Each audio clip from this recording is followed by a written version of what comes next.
ಕನ್ನಡಿಗ ಶರಣು ಶರಣಾರ್ಥಿ. ಪ್ರೀತಿಯ ಸ್ನೇಹಿತರೆ, ಇವತ್ತಿನ ನಮ್ಮ ಒಂದು ಜಾಬ್ ಸರ್ಚ್ನಲ್ಲಿ ಏನಪ್ಪಾ ಅಂತ ಹೇಳಿದ್ರೆ KSRLPS ನೇಮಕಾತಿ 2026. ಸ್ನೇಹಿತರೆ, ಈ ಒಂದು ಹುದ್ದೆನ ಪಡೆದುಕೊಳ್ಳಬೇಕಾದ್ರೆ ಯಾವೆಲ್ಲ ಒಂದು ಕ್ವಾಲಿಫಿಕೇಶನ್ ಆಗಿರಬೇಕಾಗುತ್ತೆ, ಯಾವ ಒಂದು ವಯೋಮಿತಿ ಒಳಗಡೆ ಇರ್ತಕ್ಕಂಥ ಅಭ್ಯರ್ಥಿಗಳು ಈ ಒಂದು ಹುದ್ದೆಗೆ ಅರ್ಜಿ ಸಲ್ಲಿಸಬಹುದಾಗಿದೆ ಮತ್ತು ಆಯ್ಕೆಯಾಗಿರ್ತಕ್ಕಂಥ ಅಭ್ಯರ್ಥಿಗಳೇ ಕೆಲಸವನ್ನು ಎಲ್ಲಿ ನಿರ್ವಹಿಸಬೇಕಾಗುತ್ತೆ, ಕುಲಂಕುಷವಾಗಿ ನಾನು ನಿಮಗೆ ಈ ವಿಡಿಯೋದಲ್ಲಿ ಮಾಹಿತಿ ಕೊಡ್ತಾ ಇದ್ದೀನಿ, ಗಮನಿಸಿ. ಅದಕ್ಕಿಂತ ಮುಂಚಿತವಾಗಿ ಯಾರೆಲ್ಲ ನಮ್ಮ ಯೂಟ್ಯೂಬ್ ಚಾನಲ್ಗೆ ಮೊದಲ ಬಾರಿ ಭೇಟಿ ನೀಡಿದರೆ ಸಬ್ಸ್ಕ್ರೈಬ್ ಜೊತೆಗೆ ಬೆಲ್ ಐಕನ್ ಕ್ಲಿಕ್ ಮಾಡೋದನ್ನ ಮರಿಬೇಡಿ. ಯಾಕಪ್ಪ ಅಂದ್ರೆ ಪ್ರತಿನಿತ್ಯ ನಾವು ಕೇಂದ್ರ ಸರ್ಕಾರ ಮತ್ತು ರಾಜ್ಯ ಸರ್ಕಾರದ ಹೊಸ ಉದ್ಯೋಗ ಮಾಹಿತಿ ಕೊಡಲಿಂದ ತಪ್ಪದೆ ನಿಮಗೆ ನೋಟಿಫಿಕೇಶನ್ ಬರಲಿದೆ. ಸ್ನೇಹಿತರೆ, ಮೊದಲದಾಗಿ ನಾವು ಇಲ್ಲಿ ನೋಟಿಫಿಕೇಶನ್ ಬಗ್ಗೆ ಮಾಹಿತಿ ನೋಡ್ತಾ ಹೋಗೋಣ ಬನ್ನಿ.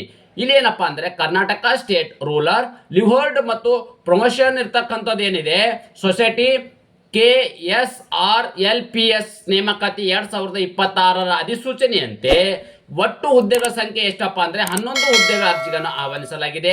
ಆಯ್ಕೆ ಇರ್ತಕ್ಕಂಥ ಅಭ್ಯರ್ಥಿಗಳು ಎಲ್ಲಿ ಒಂದು ಕಾರ್ಯವನ್ನು ನಿರ್ವಹಿಸಬೇಕಪ್ಪ ಅಂದ್ರೆ ಕೋಲಾರ, ಮಾಲೂರು ಮತ್ತು ಮುಳಬಾಗಿಲ ಮತ್ತು ಬಂಗಾರಪೇಟೆ, ಇದು ಶ್ರೀನಿವಾಸಪುರದಲ್ಲಿ ಇರ್ತಕ್ಕಂಥ ಒಂದು ಕ್ಷೇತ್ರಗಳಂದ್ರೆ ಈ ಒಂದು ಕಾರ್ಯಗಳಲ್ಲಿ ಅಂದ್ರೆ ಈ ಒಂದು ಲೊಕೇಶನ್ ಅಲ್ಲಿ ನೀವು ಕೆಲಸವನ್ನ ನಿರ್ವಹಿಸಬೇಕಾಗುತ್ತೆ. ಅದೇ ರೀತಿ ಯಾವೆಲ್ಲ ಒಂದು ಹುದ್ದೆಗಳು ಕರೆದಿದ್ದಾರೆ ಅಪ್ಪ ಅಂತಂದ್ರೆ ತಾವುಗಳು ನೋಡ್ಬೋದಾಗಿದೆ. ಕ್ಲಸ್ಟರ್ ಸೂಪರ್ವೈಸರ್ ಇರ್ತಕ್ಕಂಥದ್ದು, ಆಫೀಸ್ ಅಸಿಸ್ಟೆಂಟ್ ಇರ್ತಕ್ಕಂಥದ್ದು, ಬ್ಲಾಕ್ ಮ್ಯಾನೇಜರ್ ಮತ್ತು ಡಿಸ್ಟ್ರಿಕ್ಟ್ ಮ್ಯಾನೇಜರ್ ಇರ್ತಕ್ಕಂಥ ವಿವಿಧ ಹುದ್ದೆಗಳ ಅರ್ಜಿಗಳನ್ನು ಆಹ್ವಾನಿಸಲಾಗಿದೆ. ಅದೇ ರೀತಿ ಆಯ್ಕೆ ಇರ್ತಕ್ಕಂಥ ಅಭ್ಯರ್ಥಿಗಳಿಗೆ ಏನಪ್ಪಾ ಅಂದ್ರೆ ಕರ್ನಾಟಕ ಸ್ಟೇಟ್ ರೂರಲ್ ಮತ್ತು ಲಿವ್ಲಿಹುಡ್ ಇರ್ತಕ್ಕಂಥ ಪ್ರಮೋಷನ್ ಸೊಸೈಟಿ ಒಂದು ಅಧಿಸೂಚನೆಯಂತೆ ಇಲ್ಲಿ ಒಂದು ಅವರಿಗೆ ಇರ್ತಕ್ಕಂಥ ವೇತನವನ್ನು ನಿಗದಿಪಡಿಸಲಾಗಿದೆ. ಅದೇ ರೀತಿ ಯಾವೆಲ್ಲ ಒಂದು ಹುದ್ದೆಗಳು ಕರೆದಿದ್ದಾರೆ ಅಂತ ನಾವು ಕುಲಂಕುಷವಾಗಿ ಮಾಹಿತಿ ನೋಡೋದಾದ್ರೆ ಅಂದ್ರೆ ಯಾವೆಲ್ಲ ಹುದ್ದೆಗಳು ಕರೆದಿದ್ದಾರೆ, ಆ ಹುದ್ದೆಗೆ ಅನುಗುಣವಾಗಿ ಎಷ್ಟು ಪೋಸ್ಟ್ ಅನ್ನು ಕಲ್ಪ ಮಾಡಿದ್ದಾರೆ ಅಂತ ನಾವು ಮಾಹಿತಿ ನೋಡೋದಾದ್ರೆ ಕ್ಲಸ್ಟರ್ ಸೂಪರ್ವೈಸರ್ ಹುದ್ದೆಗೆ ಸಂಬಂಧಪಟ್ಟ ಅಭ್ಯರ್ಥಿಗಳಿಗೆ 2 ಹುದ್ದೆ ಇದ್ದು, ಬ್ಲಾಕ್ ಮ್ಯಾನೇಜರ್ ಮತ್ತು ನಾನ್ ಪ್ರೈಮ್ ಲಿವ್ಲಿಹುಡ್ ಇರ್ತಕ್ಕಂಥ ಒಟ್ಟು 7 ಹುದ್ದೆಗಳ ಅರ್ಜಿಗಳನ್ನು ಆಹ್ವಾನಿಸಲಾಗಿದೆ. ಆಫೀಸ್ ಅಸಿಸ್ಟೆಂಟ್ ಇರ್ತಕ್ಕಂಥದ್ದು 1 ಹುದ್ದೆಗೆ ಇರ್ತಕ್ಕಂಥದ್ದು, ಡಿಸ್ಟ್ರಿಕ್ಟ್ ಮ್ಯಾನೇಜರ್ ಇರ್ತಕ್ಕಂಥದ್ದು ಕೂಡ 1 ಹುದ್ದೆಗಳ ಅರ್ಜಿಗಳನ್ನು ಆಹ್ವಾನಿಸಲಾಗಿದೆ. ಒಟ್ಟು ಇಲ್ಲಿ 11 ಹುದ್ದೆಗಳ ಅರ್ಜಿಗಳನ್ನು ಆಹ್ವಾನಿಸಲಾಗಿದೆ. ಅದೇ ರೀತಿ ಇನ್ನೊಂದೊಬ್ಬ ಮುಖ್ಯವಾಗಿರ್ತಕ್ಕಂಥದ್ದು ಏನಪ್ಪಾ ಅಂತಂದ್ರೆ ಎಜುಕೇಶನ್ ಕ್ವಾಲಿಫಿಕೇಶನ್ ಏನನ್ನ ಆಗಿರಬೇಕು ಅಂತ. ಅಂದ್ರೆ ಯಾವೆಲ್ಲ ಒಂದು ಕ್ವಾಲಿಫಿಕೇಶನ್ ಆಗಿರ್ತಕ್ಕಂಥ ಅಭ್ಯರ್ಥಿಗಳು ಯಾವ ಒಂದು ಹುದ್ದೆಗೆ ಅರ್ಜಿಗಳನ್ನು ಸಲ್ಲಿಸಬಹುದು ಅಂತಂದ್ರೆ ತಾವುಗಳು ಇಲ್ಲಿ ಗಮನಿಸಬಹುದಾಗಿದೆ. ಪೋಸ್ಟ್ ಇರ್ತಕ್ಕಂಥದ್ದು ಇಲ್ಲಿ ಕ್ವಾಲಿಫಿಕೇಶನ್ ಅಂದ್ರೆ ಈ ಹುದ್ದೆಗಳ ಬಗ್ಗೆ ಇರ್ತಕ್ಕಂಥದ್ದು ಮತ್ತು ಯಾವ ಒಂದು ಕ್ವಾಲಿಫಿಕೇಶನ್ ಆಗಿರ್ತಕ್ಕಂಥ ಅಭ್ಯರ್ಥಿಗಳು ಆ ಒಂದು ಹುದ್ದೆಗೆ ಅರ್ಜಿಗಳನ್ನು ಸಲ್ಲಿಸಬಹುದು ಅಂತ. ಓಕೆ, ಕ್ಲಸ್ಟರ್ ಸೂಪರ್ವೈಸರ್ ಹುದ್ದೆಗೆ ಸಂಬಂಧಪಟ್ಟ ಅಭ್ಯರ್ಥಿಗಳು ಗ್ರಾಜುಯೇಷನ್ ಪಾಸ್ ಆಗಿರಬೇಕಾಗುತ್ತೆ. ಬ್ಲಾಕ್ ಮ್ಯಾನೇಜರ್ ಮತ್ತು ಪ್ರೈಮ್ ಲಿವ್ಲಿಹುಡ್ ಇರ್ತಕ್ಕಂಥ ಹುದ್ದೆಗಳಿಗೆ ಅರ್ಜಿ ಸಲ್ಲಿಸಬೇಕಾದ್ರೆ BSc, MSc ಮತ್ತು ಮಾಸ್ಟರ್ ಡಿಗ್ರಿನ ಹೊಂದಿರತಕ್ಕಂಥ ಅಭ್ಯರ್ಥಿಗಳು ಈ ಒಂದು ಹುದ್ದೆಗೆ ಅರ್ಜಿ ಸಲ್ಲಿಸಬಹುದಾಗಿದೆ. ಆಫೀಸ್ ಅಸಿಸ್ಟೆಂಟ್ ಹುದ್ದೆಗೆ ಸಂಬಂಧಪಟ್ಟ ಅಭ್ಯರ್ಥಿಗಳು ಕೇವಲ ಇಲ್ಲಿ 10ನೇ ತರಗತಿ ಅಥವಾ PUC ಪಾಸ್ ಆದರೂ ಸಾಕು, ಆಫೀಸ್ ಅಸಿಸ್ಟೆಂಟ್ ಹುದ್ದೆಗೆ ಅರ್ಜಿಗಳನ್ನು ಸಲ್ಲಿಸಬಹುದಾಗಿದೆ. ಅದೇ ರೀತಿ ಡಿಸ್ಟ್ರಿಕ್ಟ್ ಮ್ಯಾನೇಜರ್ ಹುದ್ದೆಗೆ ಸಂಬಂಧಪಟ್ಟ ಅಭ್ಯರ್ಥಿಗಳು ಇವರು ಪೋಸ್ಟ್ ಗ್ರಾಜುಯೇಷನ್ ಆಗಿರಬೇಕಾಗುತ್ತೆ. ಇಲ್ಲ ಅಂದ್ರೆ MBA ಮತ್ತು BCom ಅನ್ನು ಹೊಂದಿರತಕ್ಕಂಥ ಅಭ್ಯರ್ಥಿಗಳು ಈ ಒಂದು ಹುದ್ದೆಗೆ ಅರ್ಜಿಗಳನ್ನು ಸಲ್ಲಿಸಬಹುದಾಗಿದೆ. ಅದೇ ರೀತಿ ಆಯ್ಕೆಗೆ ಇರ್ತಕ್ಕಂಥ ಅಭ್ಯರ್ಥಿಗಳಿಗೆ ಒಂದು ಏಜ್ ಎಷ್ಟಪ್ಪ ಅಂತಂದ್ರೆ ಕರ್ನಾಟಕ ಸ್ಟೇಟ್ ರೂರಲ್ ಮತ್ತು ಲಿವ್ಲಿಹುಡ್ ಮತ್ತು ಪ್ರಮೋಷನ್ ಸೊಸೈಟಿ ಇರ್ತಕ್ಕಂಥ ಇವರು ಒಂದು ಅಧೀನದಲ್ಲಿ ಇರ್ತಕ್ಕಂಥ ಇವರು ಒಂದು ಕಾಲಮಿತಿ ಒಳಗಡೆ ಇರ್ತಕ್ಕಂಥ ಅಭ್ಯರ್ಥಿಗಳನ್ನ ಇಲ್ಲಿ ಅರ್ಜಿಗಳನ್ನ ಸಲ್ಲಿಸಬಹುದಾಗಿದೆ.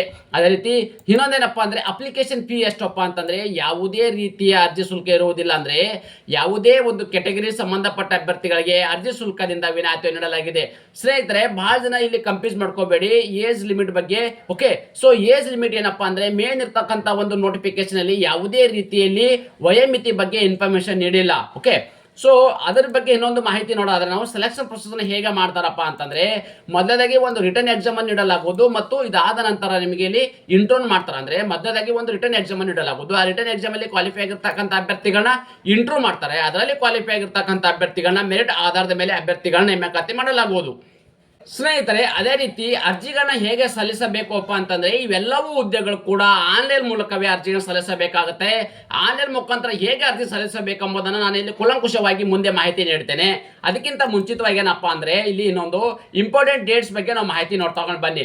ಅಪ್ಲಿಕೇಶನ್ ಪ್ರಾರಂಭ ದಿನಾಂಕ 15/1/2026 ಪ್ರಾರಂಭವಾಗಿದ್ದು ಅರ್ಜಿ ಸಲ್ಲಿಸಲು ಕೊನೆಯ ದಿನಾಂಕ 30 ಜನವರಿ 2026. ನೋಡಿ, ಇದೇ ತಿಂಗಳು 30 ಜನವರಿ 2026 ಇಷ್ಟರ ಒಳಗಡೆ ತಮ್ಮ ಅರ್ಜಿಗಳನ್ನ ಸಲ್ಲಿಸಬೇಕಾಗುತ್ತೆ. ಕುಲಂಕುಷವಾಗಿ ನೋಟಿಫಿಕೇಶನ್ ಬಗ್ಗೆ ನಿಮಗೆ ಮಾಹಿತಿ ಹೇಳಿದ್ದೇನೆ. ಇದು ನೋಡಿ ತಾವು ಗಮನಿಸಬಹುದು. ಇದು ಅಫಿಷಿಯಲ್ ವೆಬ್ಸೈಟ್ ಇದೆ. ಈ ಒಂದು ವೆಬ್ಸೈಟ್ಗೆ ಹೋಗಿ ತಮ್ಮ ಅರ್ಜಿಗಳು ಸಲ್ಲಿಸಬೇಕಾಗುತ್ತೆ.